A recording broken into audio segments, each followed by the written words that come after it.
Standing ovation after standing ovation. I think we've got about 10 for Sir Keir yesterday, as you would expect, you know, at a Labour Party conference. In your views, collectively, did the speech merit it? Marks out of 10. Kevin?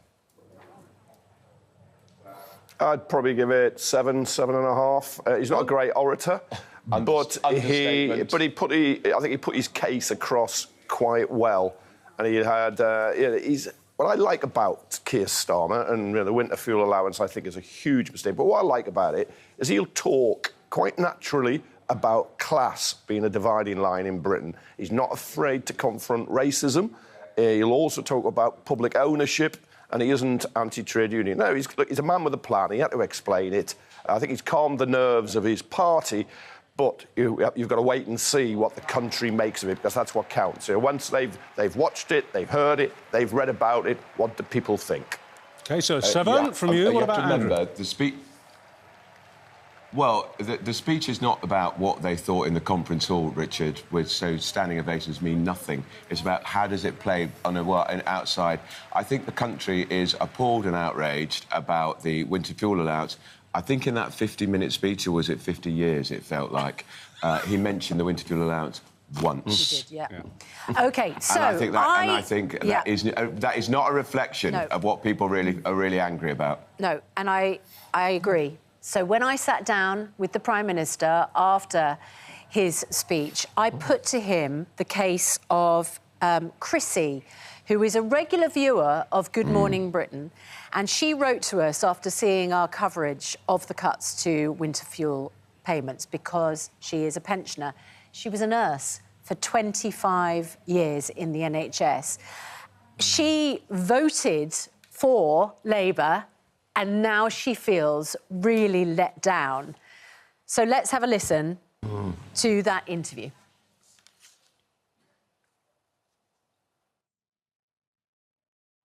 Well, I am really concerned that we've been put in this position.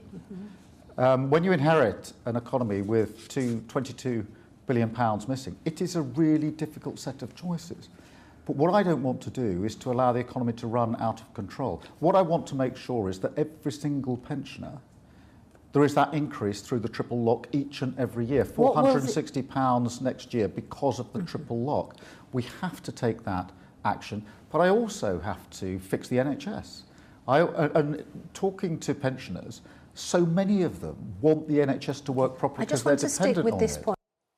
Would you like to take this opportunity to say sorry to pensioners like Chrissy? Well, I am really concerned that we've been put in this position. And I asked you, would you like to take this opportunity to say sorry to voters who voted for you, like Chrissy, pensioners who are about to lose hundreds this winter because of your choices? What I'd say to Chrissy is this. I absolutely promised that we would stabilise the economy to make sure we never had the economy getting out of control again. Just because I've asked you a couple of times and you have just skirted round it, I did ask, would you like to take this opportunity to say sorry to the pensioners who feel hurt and less well off, certainly not better off, because you've taken away their winter fuel allowance? Would you like to say sorry? The people who should be saying sorry are the last government who left a hole of £22 billion. And they should be sorry for that. They should apologise for that. So you're not going to apologise? I've come in to fix the mess, fix the problems, and that's tough, really tough decision. So, Andrew, what I found interesting was that I expected the Prime Minister to answer by saying, I am sorry that I've had to do this, and I apologise to pensioners, but we have to fix the economy. But 4 times I gave him the opportunity to offer that apology to pensioners, and he declined.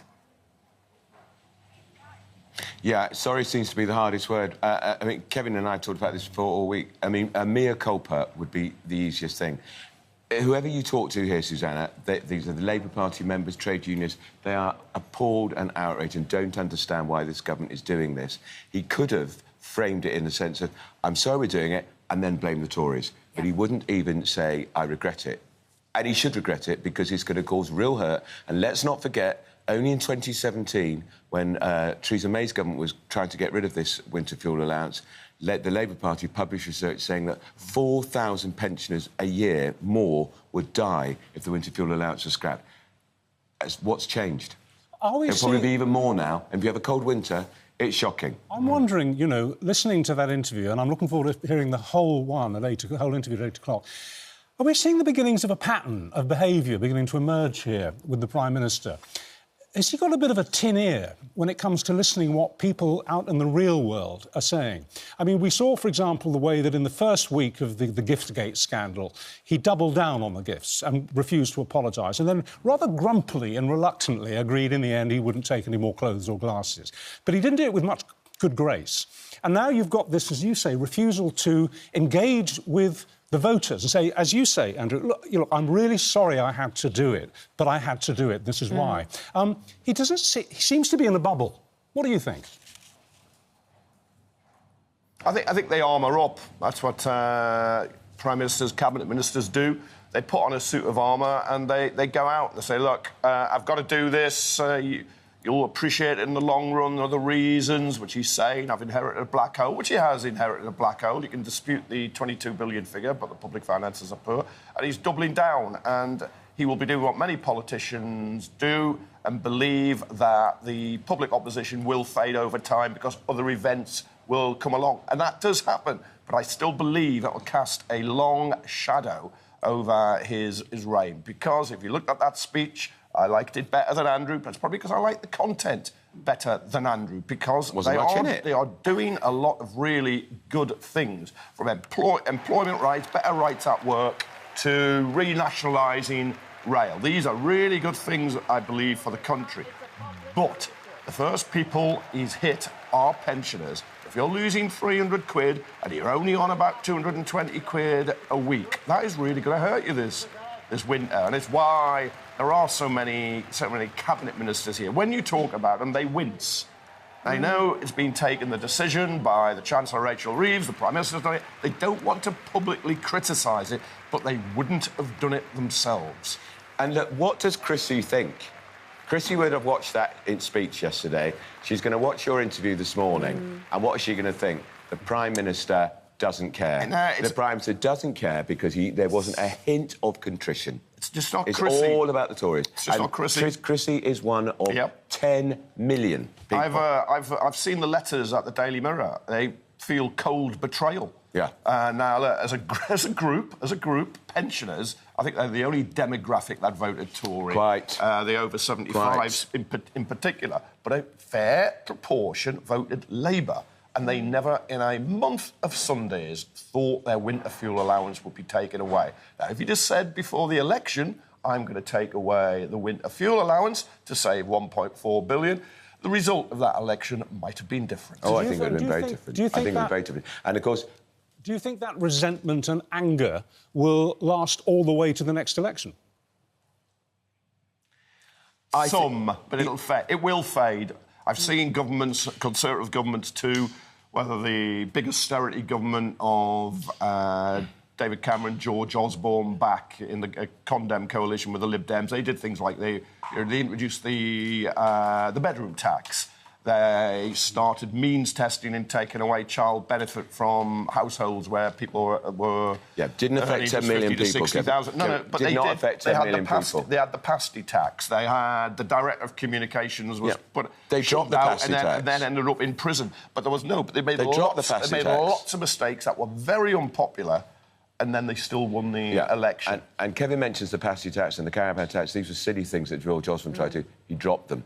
The Tories actually dropped things that but they still cut child benefit. They still introduced terrible austerity, which made people with not very much money worse off, and they still won the election. This affects 10 million people, and you hear Keir Starmer and government ministers talking all the time about working people. They don't want to use the word pensioners, and there's going to be a narrative that the Tories will use, that if they're attacking pensioners because they're the ones who vote Tory. Right, the Tories are entitled to come up with that narrative, but what we'll see happen as the Parliament goes on, before you get to the next general election, I'm not going to go on about the pension rises. They were going to come in anyway, and I think it's unfair and wrong to say, I'm taking away your 300 quid because you're going to get a rise next year in your pension anyway.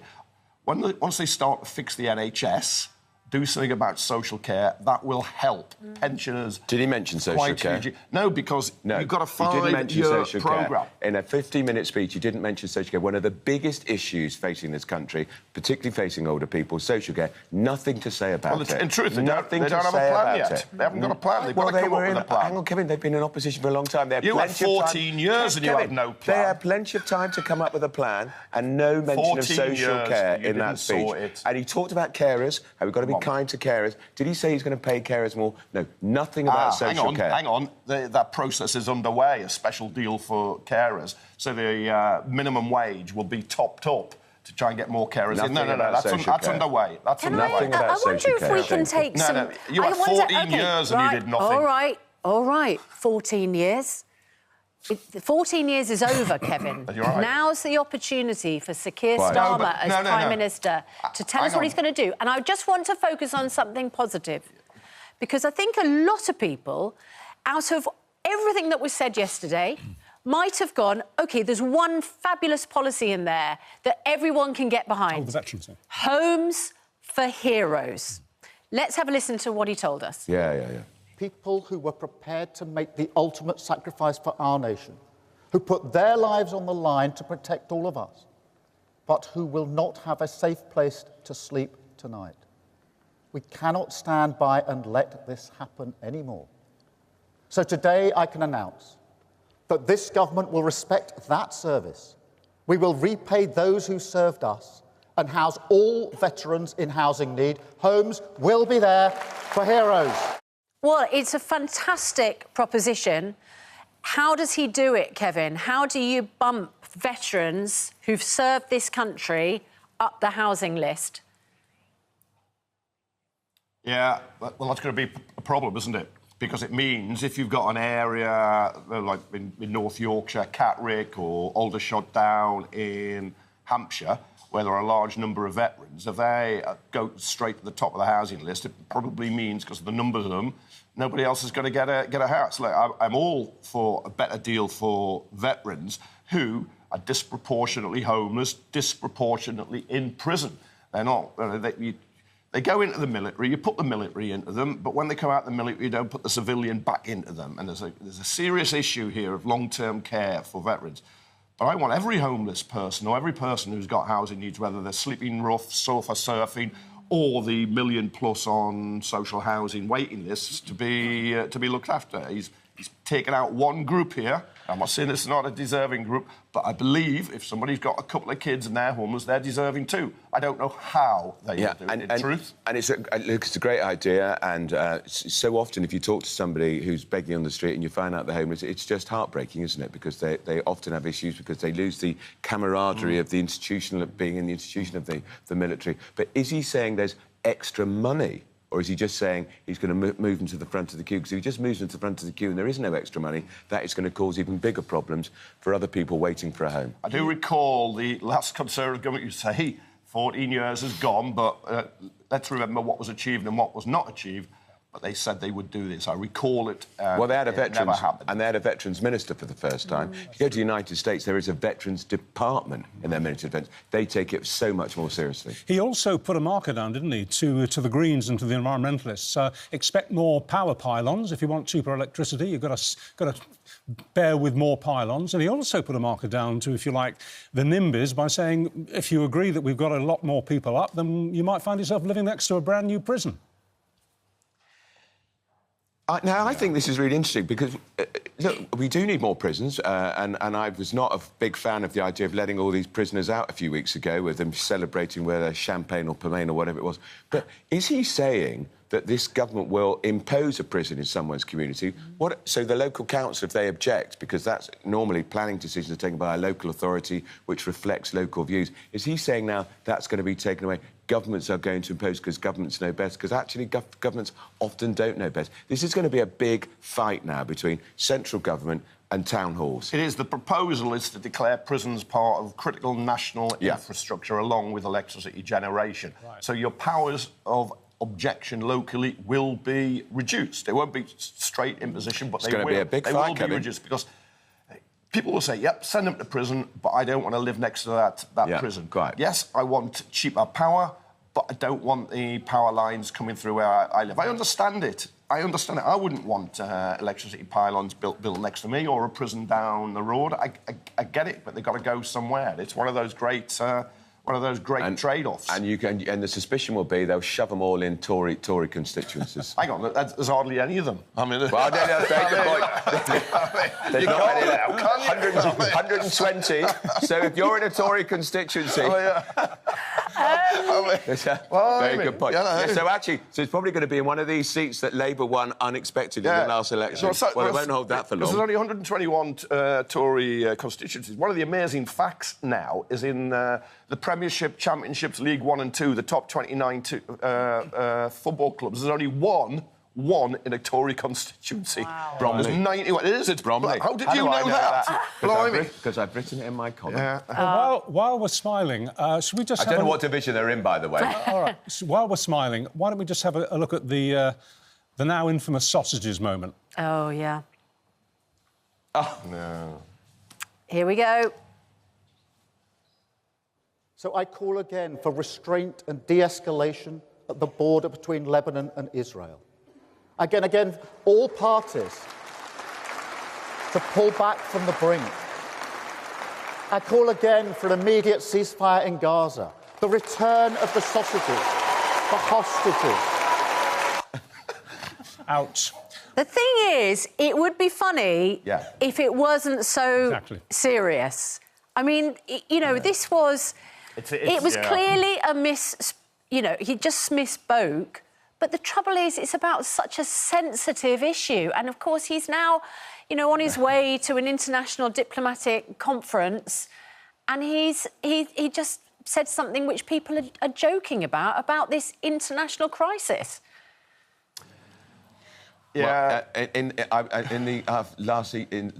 Last night, I was in the conference hotel bar very briefly, and all people were talking about, they were making jokes about sausages, and that was what they were talking about, not his speech, not about anything else, sausages. And, of course, all over the internet, he's being lampooned. It's unfortunate. But it is, as you say, it's such a serious issue, and you think there are 100 more people, how many are alive, being in terrible, appalling conditions for nearly a year, which is why I can kind of laugh, but I feel embarrassed about laughing. Yeah. There was here in Liverpool, there was a relative of one of the hostages who just dismissed it and said it doesn't matter. It's what really happens to them. I think that's right. Do you think if it was something lighter, another issue, we could have laughed more. This morning, I thought someone had mistyped it onto the autocue. But my presumption is the autocue was correct that he was reading his speech from, and maybe he's tired. I don't know. I don't know how you make that gaffe. Yeah, I think you're right, and it'll be tiredness, and it's just it's inexplicable. Sometimes it was just a mistake, and it's probably fatigue. Because that autocue would have been gone over time after time. They rehearsed it. I don't think that some poor person put sausages in instead of hostages. Well, I remember David Cameron in one election campaign. It was 2015. He said his football team that he supported was West Ham when he's an Aston Villa supporter. And he's not a Villa supporter either. And he got hammered for it. You don't know which team you support.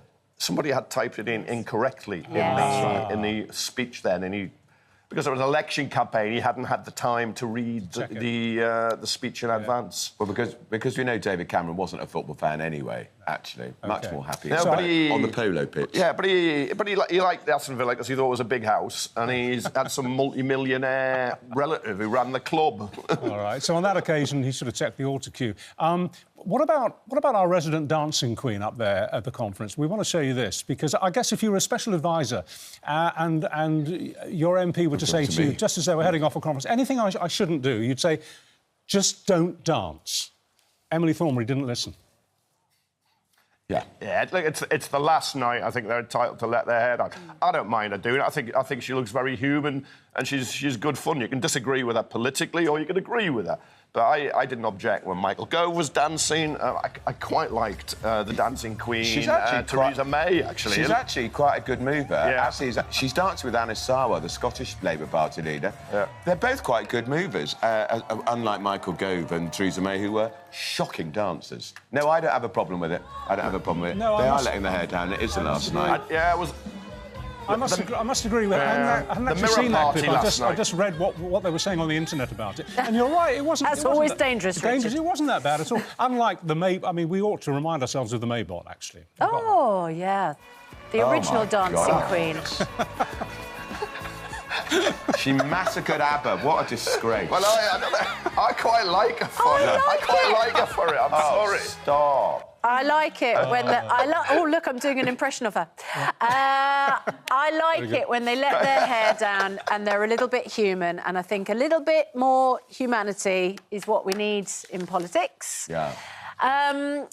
Can Politicians not dance to ABBA, please? Right, can we just look ahead to this morning? Because, I mean, with a bit of typical conference slate of hand, the vote that should have taken place on Monday about the winter fuel allowance was conveniently kicked down the road a bit, and it's going to happen this morning, now that Sir Keir's safely in New York, so can't be embarrassed if it goes against him. Not that it would be binding.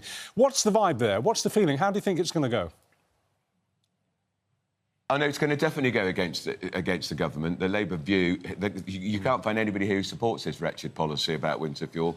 And it's called... The vote will take place what they call the graveyard. A lot of people have already left because the moment the Prime Minister's made his speech, a lot of life drains away from the Labour Party conference, and it's very deliberate and it's very cynical. And I talked to a couple of trade union leaders who were involved in this. Sharon Graham from Unite, who says that what the government is doing is picking the pockets of pensioners. And they said it's just an outrage. It's all about media management. Get it off the head. So the Prime Minister's not here to be embarrassed. But the fact is, the Labour Party here is going to vote massively against taking away winter fuel. So if he can't convince his own party, how does he expect to convince his own country? We would have liked the Labour Party to have punched itself in the face on Monday, but I understand why Keir Starmer and the other people who can arrange these debates decide to do it on a Wednesday. It's so cynical. But the political significance is it will prove the Labour Party isn't behind him on this. So it is the Prime Minister, the Chancellor and probably a few other ministers who think it is a good idea to take the winter fuel away. But the majority of those Labour MPs, Labour members, trade unions that are affiliated to Labour all think it is a bad idea. So that shows us an isolation at the top. So think about all those standing ovations the Prime Minister had yesterday for his speech. I don't suppose one of those people in that conference hall yesterday, or very few of them, will have voted to keep... They will have voted, in my view, with the trade union motion to get... But the truth is, wrong. Right, the truth is the way life is politics. You're going to applaud 95% of what he's doing and saying, but think this 5 to 10%, whatever it is just crucially wrong. And he's not going to say sorry for it. Andrew, Kevin, thank you very much indeed. Good interview, Susanna, by the way. Well done. Thank you very much. Well, you know, I'm speaking on behalf of viewers. So many of our viewers are absolutely devastated by the fact that this hundreds of pounds this winter is being taken away from them. And I thought at least there would be a little bit of contrition, offering compassion to those pensioners. 4 times I gave him the opportunity to at least say sorry. 4 times he declined. I was telling you, Susanna, I was giving a talk at a pensioners group yesterday afternoon, and they are just furious about it. And quite a few of them were Labour voters. They're beside themselves.